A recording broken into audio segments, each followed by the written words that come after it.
Over the UFC's long and sometimes strange history, fighters rise to fame for all kinds of reasons. Sometimes it's skill, but other times it's personality. And sometimes, if the combination is unique enough, it's both. Nate Diaz is a textbook example of a unique submission artist, a legendary grappler who is beloved by fans for his unique and never boring character, both in and out of the cage. He has managed to become famous, or even infamous, for more than just his skill. He is also renowned for his quirky and sometimes aggressive personality, his hilarious answers to interview questions, his rambling stories, and his inability to be anything but sincere. And through it all, when you mix this personality with his talent in the cage, you get a total savage. Like, share, and subscribe to the Ultimate Fighting Network as we explore some of Nate Diaz's most savage moments in his UFC career.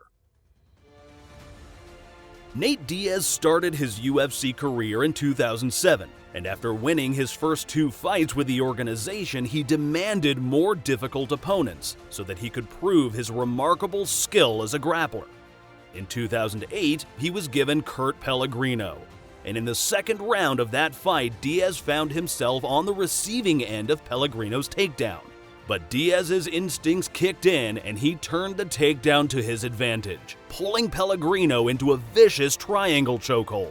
Then, in what would prove to be a typically savage Nate Diaz move, he had time and agility enough to throw up 2 middle fingers before the tap. A chokehold is often brutal enough to make even the toughest fighters tap.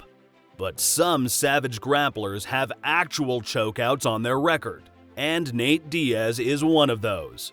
In his 2010 match with Marcus Davis, Diaz gathered Davis into a guillotine choke in the 3rd round that was so severe it caused Davis to pass out. The referee gave Davis every opportunity to tap, but it came down to a matter of observation. Once the referee saw Davis's lips go slack, it was over.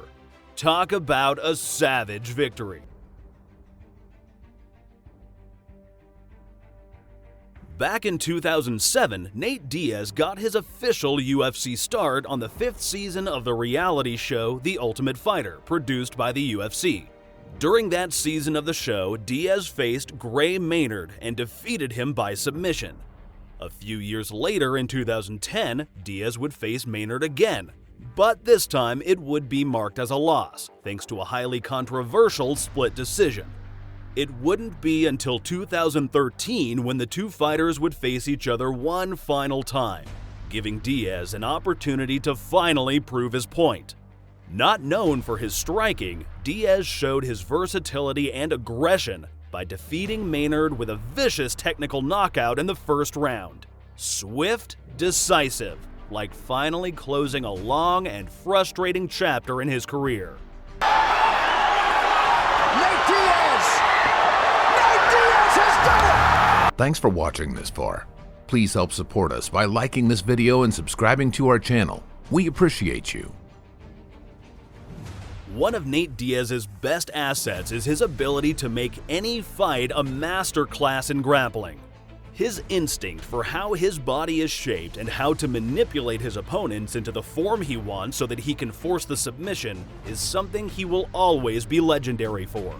One perfect example of this is his 2011 match with Takanori Gomi, a Japanese phenom largely considered in his prime to be one of the best lightweights in MMA history. The fight went to the floor in the 1st round, and Diaz took his time to carefully and calmly craft both his and Gomi's movements, molding and shaping like an artist, until he found the armbar and ultimately the victory by submission he was looking for. Gomi's always one swing away from winning a fight. Watch the guard. Look at this beautiful guard of Nate Diaz. Turns it into an armbar. Nate's got it. He's done. Oh. He's got to break the arm. It's all over. Outstanding. Nate Diaz transitions to the armbar. In 2016, Nate Diaz was a veteran of the UFC, just starting to tip over the edge into questions of retirement, longevity, and other tough subjects. In the midst of this, he was matched with relative newcomer Conor McGregor, who was fresh from a multi-year winning streak and was considered one of the UFC's darlings. McGregor was debuting as a welterweight, and Diaz was returning to the division. On top of that, Diaz had only been training for 10 days to take this fight, as he was a replacement for Rafael dos Anjos. The odds were not in Diaz's favor, but lucky for him, he doesn't care about the odds. It was a bloody and brutal bout, but in the second round, McGregor went for a takedown, a fatal mistake. In his typical fashion, Diaz managed to mold the situation to his advantage, get McGregor into a rear naked choke, and cause the Irish fighter to tap. The whole room was thrown into an uproar. Nate Diaz, longtime veteran of the UFC, had ended McGregor's winning streak, and done it in his own unique style. Gets the mount! My goodness! Now he's got the back! That's it! He's got the check! Nate Diaz! He has done it! It is all over! Nate Diaz beats Conor McGregor! It would be impossible to list every hilarious and savage moment from Nate Diaz's interviews and press conferences outside the cage. There are a lot, and that's because Nate Diaz is only and ever purely himself. His interviews are full of cursing. He constantly throws up the middle finger. He's aggressive when pushed, and he's definitely confident. But fans of Diaz love him for it, because his swagger is entirely genuine. He clearly has a sense of humor about himself, MMA, his opponents, and the whole industry. For this list, we decided to use his post-fight interview after his historic victory against Conor McGregor. Breaking down the fight, Diaz talks about McGregor's big mistake, trying to take Diaz down to the floor, and he tells the story in the way that only he knows how, with his savage sense of humor. And then I put a knee in his stomach and I heard him go, huh, and I'm like, yeah, this is good, this is good. And then all of a sudden he's shooting for a takedown, and I'm like, oh, you're a wrestler now. You're a wrestler. I remember I'm the black belt in jiu-jitsu. Nate Diaz has had a long career full of ups and downs.